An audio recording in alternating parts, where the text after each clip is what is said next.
Hello everyone and welcome back. In this video I'm going to talk to you about why, if you are a family who has a loved one with a long-standing substance use or mental health disorders, and you call us and you say, well, I only want to put my loved one into treatment for 30 days, we're almost certainly going to reject that case unless there are extenuating circumstances, such as the person's already been in treatment for 60 days or 90 days and you just need another 30. But as a general rule, we're not going to put somebody into treatment for 30 days because we know from experience it typically takes about 1 year for someone to not only experience the miracle of recovery, but to develop the skill sets and the habits so they can maintain a recovery for the rest of their life. And the reason I'm sharing this video, because I know I've talked about it before, is because we had a call recently from a family. The dad had reached out to us about an adult son, and we also had a follow-up call with the mum. And here, the long and short of it is, the son was 25,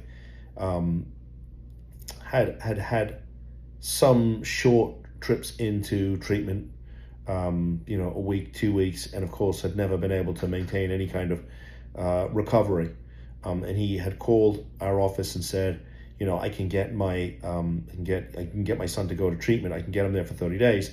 Will you Marchman Act him to make sure that he stays there? And I said, no, we're not going to do that. It's not because we don't want to help you. It's not because we don't care. It's because we know that that is a recipe for disaster. Nobody gets better in 30 days. Now, they may be clean. They may be actually in recovery for those 30 days because they don't have access to whatever substance they're using, and perhaps they've become med compliant, so now they're a little more stable. But this is not going to work.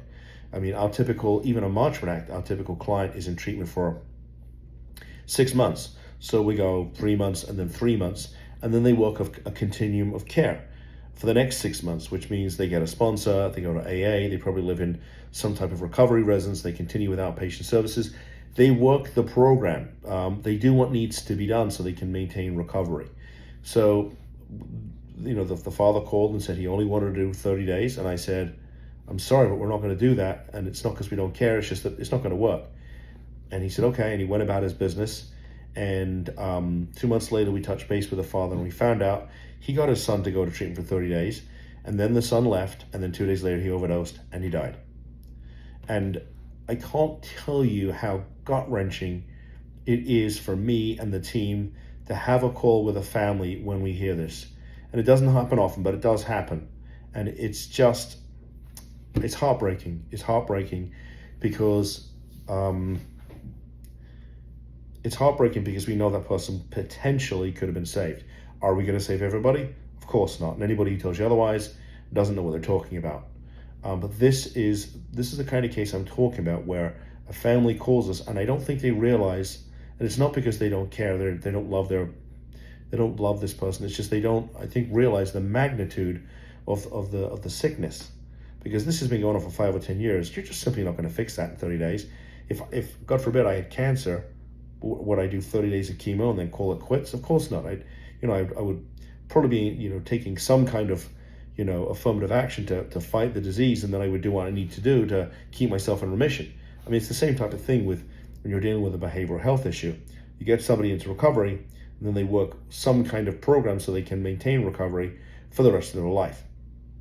And so if you're a family and you're watching this video, I really want you to think about this as a year-long journey. I'm not telling you got to hire us for a year. I am telling you, though, it's going to take a year, in all likelihood, based on our experience, for your loved one to experience recovery and be able to maintain it for the rest of their life. The goal here is to get this right the first time with you, so you don't have to keep spending, thousands and thousands and thousands of dollars, not just on legal services, because frankly, in the grand scheme of things, we're probably the cheapest part of this whole process, but the treatment and the aftercare and the recovery residence, all of that adds up. And I appreciate the fact that it's not cheap to do this. But if you're going to continue to allow your loved one either not to go to treatment or to go to treatment for brief periods of time, you're going to continue to spend money, over and over and over again and get the same result. I'm sorry to say. And if you watched any of my other videos, I'm pretty blunt about this stuff because this is all that we do. I don't handle any other kind of case. I don't do car accidents, I don't do divorce work, I don't do criminal work, I don't do any of that. I leave that to other lawyers who are much better at that stuff than me. And frankly, it's not part of our mission statement, which is to save your family. So if you have a loved one and you want to find out how we can help you, what that year-long program looks like, what that miracle of recovery really looks like, we like to chat with you, and we're here to help, and we have a lot of free resources. So I hope that clarifies things about this whole idea of 30 days of treatment and then you're done. It's just simply not long enough. Anyway, thank you for tuning in. I would love a thumbs up, and if you could subscribe to the channel, I'd be more than grateful. And with that said, I'll see you in the next video. Bye-bye.